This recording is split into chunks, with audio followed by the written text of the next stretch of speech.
He said, "I'm sorry, but what is your name?" "Miriam Josephs. I own the florist's shop you can see behind me." "Thank you. I'm Detective Sergeant Waters from Kingslake Central Police Station. Your friend is right. Michael has died, and we need to get into that doorway as soon as possible. But I don't think we can risk any injury to the public. Thank you for your offer of help." Waters looked at Denise Sterling, who had her arms folded while she watched and waited, but not, apparently, in a judgmental way.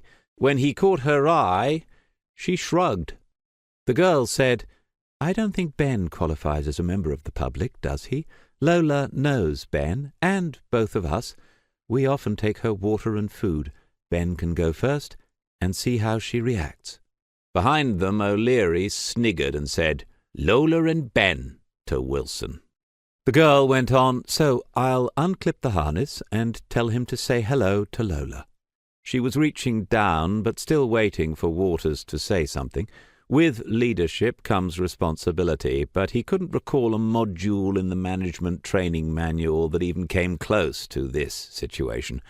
Wilson guessed that he was considering it, weighing it up, and said, "No bloody way we're being a part of this, Waters. A video of a dogfight'll go viral. I'm calling Terek and telling him this is your squad's business from now on." Miriam Josephs had unclipped the harness now, and she was crouching, her two hands holding her dog by the shoulders. Long, slim fingers, each nail a pale, pearlescent blue. He wondered who did that for her, and how she chose a colour. Then he said, "All right. Ben, say hello to Lola."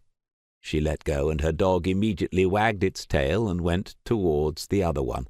They stood nose to nose, both tails in action, and then the rough sleeper's dog half-reared, ready to play.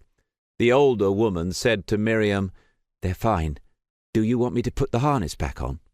Waters realized he hadn't taken a breath for at least a minute. As he watched, Ben was put back into his harness, and the two women stood with the two dogs as if they'd just met in the park. Miriam said, "Let's see if she'll follow us back into the shop. She can go into Ben's cage until the nice policeman wants to interview her." Somehow she'd remembered where Waters was. Her sightless gaze was only millimetres away from meeting his own. She had full lips, and her nose had the slightly arched bridge of her race. If he hadn't heard her name, he would have guessed she was Jewish from her profile.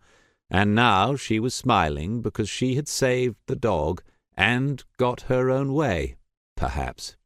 He said, "Yes, keep her in close custody, please," and she laughed as she turned away, the other woman just momentarily touching her arm to guide her towards the shop.